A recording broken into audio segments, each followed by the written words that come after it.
The next series of tutorials that I'm going to do is on dividends and corporations and why they choose to pay dividends and what some of the benefits are.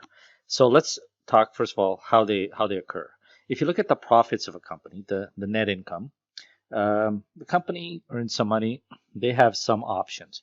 They can reinvest that money and grow their business for the future, or they can change their capital structure, meaning they can use some of that money to buy back their shares, which is a reduction of their equity, or repay some of their debt. Another option is they can use that money to pay out dividends to the shareholders. So each of these three has some value and rationale. One is the reinvestment helps the company grow. Um, the share buyback or the repayment of debt will change the capital structure of the company to one that they desire, and the dividends ends up keeping shareholders happy. So, um, so first of all, what are dividends? They're actually, as you can see, they're a distribution of profits or net income for the company. It's not an expense at all.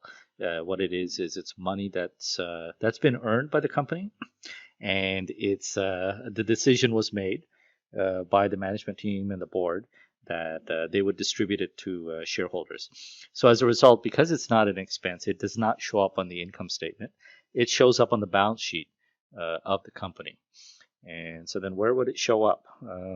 It actually shows up in shareholders' equity under the retained earnings side.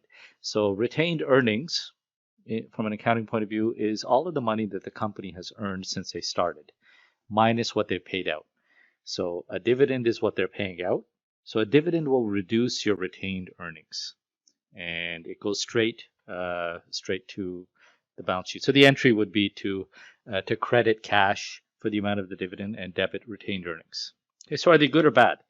Um, Most shareholders seem to think it's good, and you can debate whether that is correct or not.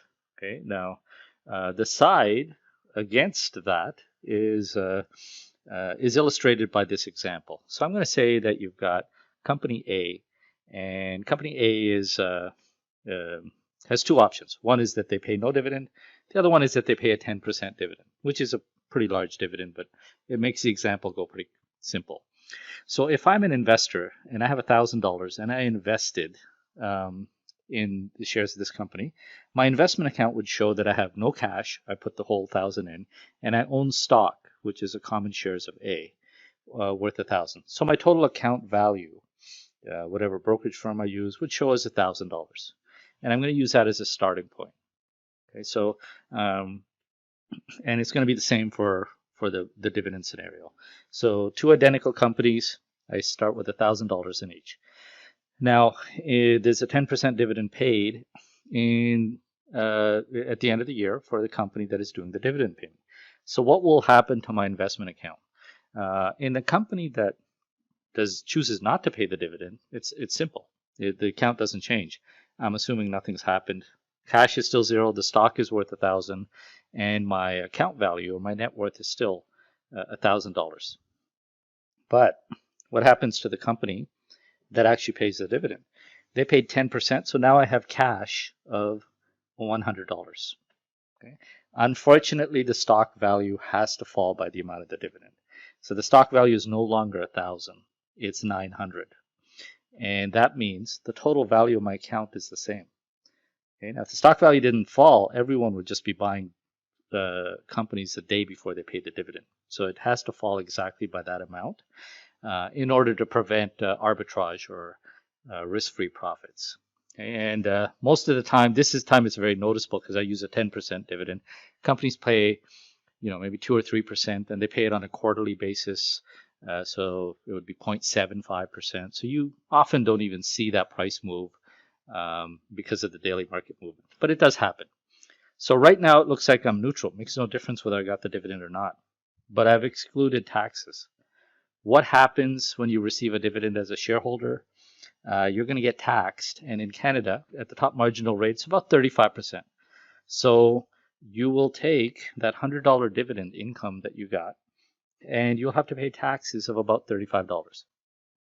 Okay, so it doesn't happen instantaneously. It'll happen when you do your tax return months later. But realistically, that 100 isn't 100 because you owe 35 to the government on it. So it's really 65. And that changes your net worth. Maybe not your account value, but your net worth to 965.